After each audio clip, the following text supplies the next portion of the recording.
I hope everybody is doing well, or as well as you can, after Hurricane Milton and has stayed safe. I'm Carter Krishnaiyer for the Florida Squeeze. Uh, those of you interested in a deeper dive and analysis of what's happened with this storm, please check out our podcast on it, which you can find on the floridasqueeze.com website or under the stream for the Florida History Podcast on whatever podcast app you use. We take about an hour deep dive into everything related to this storm. And one of the issues that comes up in that podcast is the issue of climate change. And I should note, for those of you who might want to know off the bat how I did in Hurricane Milton, I did just fine. Quite frankly, Hurricane Helene had been such a bad experience, despite being hundreds of miles offshore from where I live. The center of the storm being hundreds of miles away. It had taken down anything that was vulnerable in my yard went down in Helene. Anything that could be taken down by tropical storm force winds, sustained tropical storm force winds, and higher gusts. Not necessarily sustained hurricane winds. There's more that could come down with that. But quite honestly, everything that could be taken down by Helene was. So there was nothing left for Milton to do, given its distance. Again, the hurricane force winds were tightly packed around the center. So the reason we're making this video is because Governor DeSantis, in his press conference in St. Lucie County on Thursday after the storm had passed, said that gave some very specific statistics to try and refute a reporter's question about climate change. Now, the statistics he cited are accurate. However, they are very selectively cherry-picked, okay?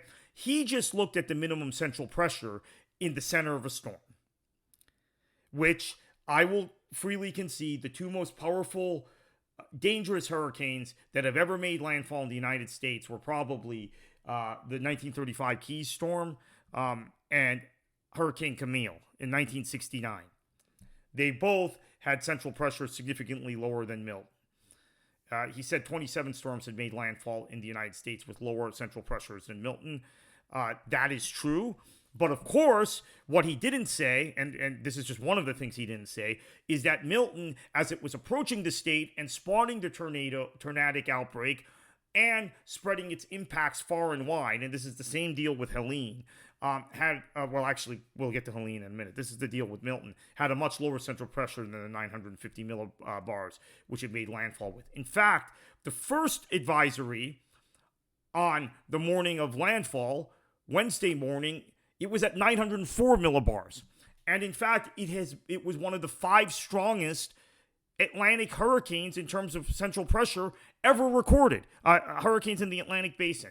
And we've been keeping records since the late 1800s. So there's that. And then there is also this very strong reality that the governor and others like him continue to ignore. This is really a big disappointment when it comes to DeSantis, because DeSantis himself acknowledged climate change. DeSantis himself, the first week he was in the governor's office, went to Sarasota to talk about the effects of rising sea levels and the changing climate on the southwest coast of Florida. But then he wanted to be president, and he wants to be president in a party that Donald Trump has turned from being a fairly scientific party, a party that honestly, when I was growing up, was more scientific and in many ways more intellectual than the Democratic Party, into what it's become. And so DeSantis now is a climate denier. And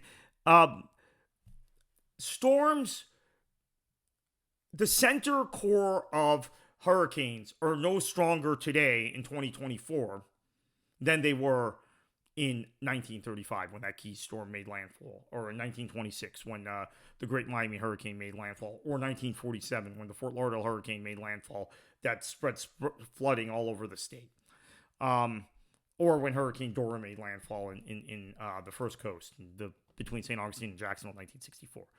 What is different is the frequency of these storms, which has increased dramatically since the year 2004, and the size. So while the wind speeds, if we're just looking at maximum wind speeds and low central pressure, that hasn't changed dramatically. If you just compare Storm A in the 1920s to Storm B in the 2020s. What has changed very dramatically is that there are more of those storms in the 2020s. And most importantly, the storms are becoming bigger. The storms are becoming larger. The storms are taking advantage of rising sea levels to wreak more damage on vulnerable places like the Florida Peninsula, vulnerable places like the Tampa Bay area, which sits 3 feet above sea level. And we have never, ever, ever observed a storm in history with a wind field like Helene that I said there was nothing left for Milton to do to my yard because Helene had taken down multiple trees, spread tree limbs in my neighbors' yards and down the street, and had generally made a mess of my yard. My yard is never going to look the same. And quite honestly, Hurricane Irma didn't do this. Just to be honest. Irma did a lot of damage to my area, knocked power out for 6 days. It came through as a hurricane. But Helene's wind field and the extended duration of the winds made it something crazy. I was at the closest point, as I measured on maps, about 280 miles from the center of Helene. Unprecedented. The scale. We used to have storms, and I've lived in this state since I've lived in the state for over 40 years. We used to have storms if they made landfall in the Big Bend area. Yeah, you just watched it in South Florida on the news. You know, you were kind of concerned if you had family there or had sentiment for those places. Similarly, if a storm was making landfall even up in Brevard or Volusia, maybe you kept a weary eye on, a watchful eye on it, but it didn't really affect you. That's not the case anymore. Storms can make landfalls in the Big Bend. They impact southern Florida. Storms can make landfall in the Keys. They impact the Tampa Bay area. Storms can make landfall up in Volusia County, and they're going to impact southwest Florida because the storms are getting larger. And Hurricane Charlie made landfall in Punta Gorda, which is in southwest Florida. There were never any watches or warnings issued for the southeast coast of Florida, and really no impacts for the southeast coast of Florida. That wasn't the case with Hurricane Ian, which made a landfall in a very similar place. There were massive impacts for the southeast coast of Florida. Charlie went up the state, as we know, but there were parts of Orange County, and the eye went right over Orange County. There were parts of Orange County that had minimal impacts. Hurricane Irma, which went right up the state and impacted everybody, was a large storm, had been a Cat 5 storm, weakened to Cat 4 by landfall. And all of Polk County, all of Orange County, the St. Johns River experienced a huge storm surge event that it hadn't even experienced in Hurricane Dora. And Hurricane Dora, there was massive rain that came. That was in 1964. So Irma, bigger, stronger, more powerful when it comes down to it, even if the barometric pressure of 929 millibars when it made landfall as a Cat 4 storm in Florida was higher than however many storms Governor DeSantis wants to cite. That was in 2017. And now with Helene and Milton, we have broken all kinds of records, okay? We have never, in the history of this state, and I understand, and I have to double check this, but I understand from talking to some people who follow tornadoes and winter weather, that this is the second biggest outbreak of tornadoes in the history of any state. We have never had an outbreak of tornadoes from a hurricane like we did from Milton.